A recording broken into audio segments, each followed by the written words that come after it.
வாழ்க்கையை வெறுக்க 1000 காரணங்கள் இருந்தாலும் வாழ்வதற்கு ஒரு காரணம் போதும். நாளை எல்லாம் சரியாகும் என்ற நம்பிக்கை மட்டுமே.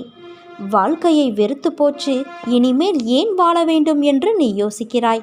நீ நம்பிக்கை வைத்திருப்பது உன் அன்னையின் மீது. நான் உன்னை இப்படியே விட்டு விடுவேனா? கொஞ்சம் பொறுமையாக இரு. வாழ்வில் எதற்கும் பயம் வேண்டாம். உன் கையை யார் விட்டாலும் இந்த அன்னையான கை உன்னை எப்போதும் அரவணைக்கும். உன் கவலைகளை, துக்கங்களை, அவமானங்களை, தோல்விகளை முழுவதுமாக துடைத்தெறிந்து உனக்கு நிம்மதியையும் சந்தோஷத்தையும் நான் தந்தருள்வேன். ஒரு நாளைக்கு ஒரு முறையாவது என் பெயரை உச்சரித்து வா. வாழ்வில் நடக்கும் இன்பத் துன்பங்களை உள்ளது உள்ளபடி ஏற்கும் மனப்பான்மையை வளர்த்துக்கொள். நீ எந்நேரமும் கவலைகளாலும் விரக்தியிலும் மூழ்கியே இருப்பதால் உன்னுடைய கடமைகளில் கவனம் சிதறுகிறது. எப்பொழுதும் வீழ்ந்து கொண்டே இருக்கிற